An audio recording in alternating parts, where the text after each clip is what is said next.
بسم اللہ الرحمن الرحیم۔ السلام علیکم۔ بخاری وائس میں خوش آمدید۔ بنو امیہ کے بعد بنو عباس نے بھی سادات کرام پر ظلم کرنے کی کوئی کسر نہ چھوڑی تھی۔ حکومت میں آنے کے بعد ہارون رشید نے 173 ہجری میں پہلا حج کیا۔ علامہ ابن حجر مکی تحریر فرماتے ہیں کہ جب ہارون رشید حج کو آیا تو لوگوں نے حضرت امام موسیٰ کاظم کے بارے میں چغلی کھائی کہ ان کے پاس ہر طرف سے مال چلاتا ہے۔ اتفاق سے ایک روز ہارون رشید کی خانہ کعبہ کے نزدیک حضرت امام موسیٰ کاظم سے ملاقات ہوئی اور کہنے لگا کہ تم ہی ہو جن سے لوگ چھپ چھپ کر بیعت کرتے ہیں۔ امام موسیٰ کاظم نے فرمایا کہ ہم دلوں کے امام ہیں اور آپ جسموں کے۔ پھر ہارون نے امام موسیٰ کاظم سے پوچھا کہ تم کس دلیل سے کہتے ہو کہ ہم رسول اللہ کی ذریت ہیں، حالانکہ تم علی کی اولاد ہو، اور ہر شخص اپنے دادا سے نسبت رکھتا ہے نہ کہ نانا سے۔ آپ نے فرمایا خدائے کریم قرآن مجید میں ارشاد فرماتے ہیں، اور ذریت قرار پائی داؤد اور سلیمان اور ایوب اور زکریا اور یحییٰ اور عیسیٰ، اور ظاہر ہے کہ عیسیٰ بے باپ کے پیدا ہوئے تھے۔ تو جس طرح محض اپنی والدہ کی نسبت سے ذریت انبیاء میں مہلک ہوئے، اسی طرح ہم بھی اپنے مادری گرامی جناب فاطمہ کی نسبت سے جناب رسول اللہ کی ذریت میں ٹھہرے۔ پھر فرمایا کہ جب آیت مباہلہ نازل ہوئی تو مباہلے کے وقت پیغمبر خدا نے علی، فاطمہ، حسن اور حسین کے سوا کسی کو نہیں بلایا۔ آیت کا ترجمہ: آؤ ہم اپنے بیٹوں کو بلائیں، تم اپنے بیٹوں کو، اور ہم اپنی عورتوں کو بلائیں اور تم اپنی عورتوں کو، اور ہم اپنی جانوں کو بلائیں تم اپنی جانوں کو بلاؤ۔ اور آیت کے حوالے سے حضرت حسن حسین ہی رسول اللہ کے بیٹے قرار پائے۔ اور روایت ہے کہ ہارون حج کرنے کے بعد مدینہ منورہ آیا اور زیارت کے لیے روضہ نبوی پر حاضر ہوا۔ اس وقت اس کے گرد قریش اور دیگر قبائل عرب جمع تھے۔ نیز حضرت امام موسیٰ کاظم بھی ساتھ تھے۔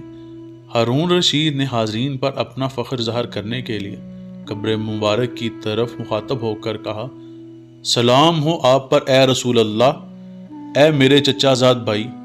حضرت امام موسیٰ کاظم نے فرمایا کہ سلام ہو آپ پر اے میرے پدرے بزرگوار۔ یہ سن کر اس کے چہرے کا رنگ پھک ہو گیا اور اس نے حضرت امام موسیٰ کاظم کو اپنے ہمراہ لے جا کر قید کر دیا۔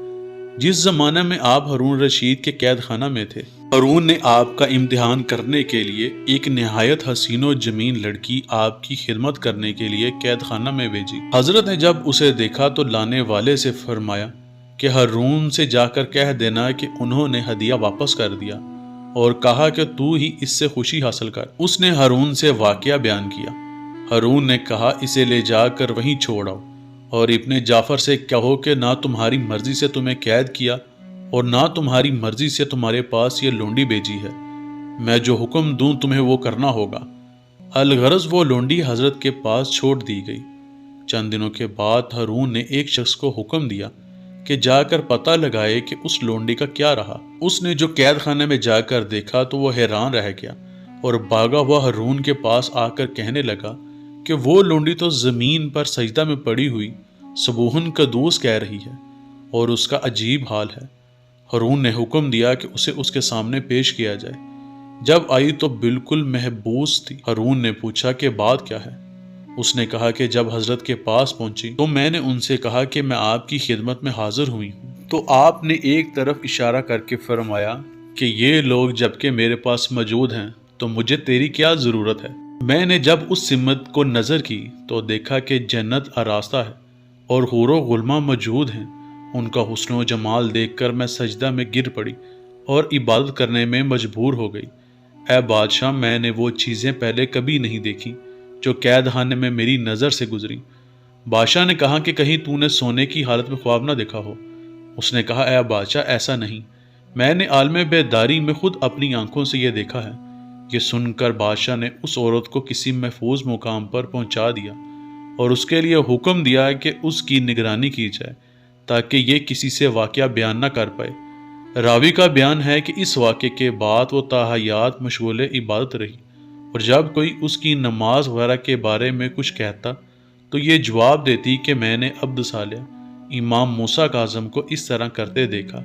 یہ پاک باز عورت حضرت امام موسیٰ کاظم کی وفات سے چند دنوں پہلے فوت ہو گئی۔